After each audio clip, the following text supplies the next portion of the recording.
The purpose of this Virgin Anasazi series of explorations was for me to look at a lot of rock imagery in the region of the Virgin Anasazi and sort of throughout the far reaches of the Virgin Anasazi territory, because I wanted to see how far the Virgin Anasazi images reached into the Mojave Desert, how far west they would go, and learn to identify which images would have been made by the Virgin Anasazi from about the year 1 to around 1250, and which images may have been newer and made by the Southern Paiute, members of the Numic-speaking language branch. So in the last video, Gold Butte Part 2, Through the Portal, I focused on a couple of images, and I wanted to revisit those images in this video, just a little quickie, to give some context and to do a little bit more brainstorming about them. So the first image that I wanted to point out is one that I spent a bit of time talking about, and that's this kind of tadpole-shaped image. I mentioned that it called to mind the notches on a calendar stick.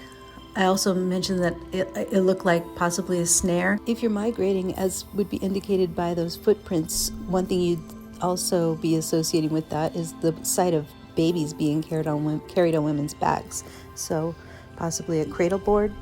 Also looks like a medicine bag. There are a couple of other medicine bags that show up in the Virgin Anasazi territory, and they look quite a bit like the kind that were made by Numic speakers, the Southern Paiute, specifically out at Coso in California, with a bar and then the kind of trapezoidal shape bag hanging from it. This is a different style with a more rounded top and kind of, again, trapezoidal, but I guess more triangular shape bottom. I don't know, I'm not declaring this is a medicine bag, but it occurred to me that that's possibly what this is. So I wanted to sort of add that to the equation. Another image are the square petroglyphs. These are particularly interesting to me because it's unusual to see a square petroglyph, and they're kind of rare in this Virgin Anasazi region, but as I was further west into the Mojave Desert, I did see quite a few of them, specifically at Camp Rock Spring.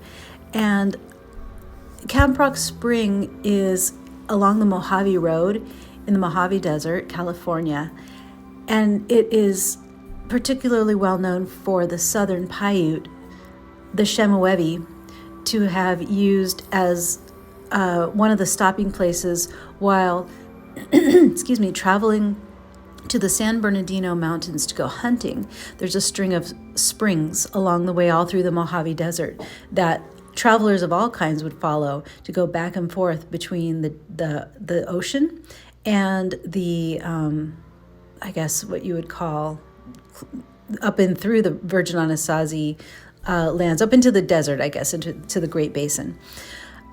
So these square images, I don't know if they were made by the Chemehuevi, the Southern Paiute, or possibly were made by the Mojave, or other human speakers who were part of the land at that time. So those are kind of just, they're unique and noteworthy. So the first one we looked at was here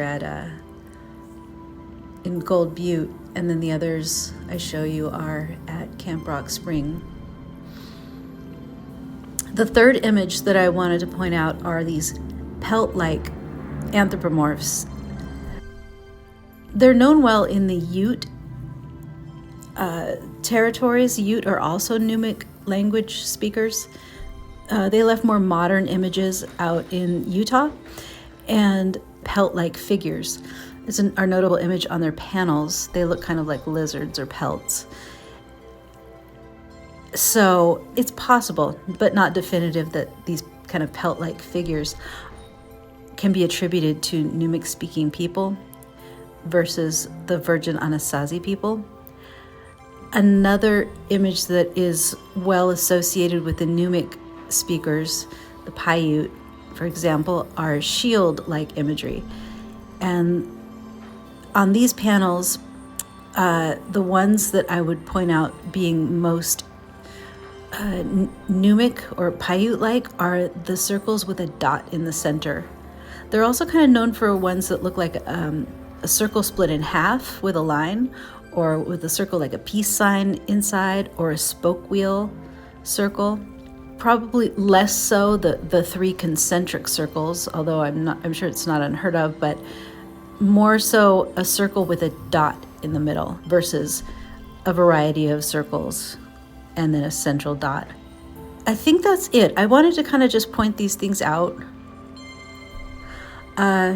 because that's part of what we're doing here, is trying to sort out who's who and what's what. And it's interesting to look at where these images appear on the landscape, try to sort them out by who made them over time.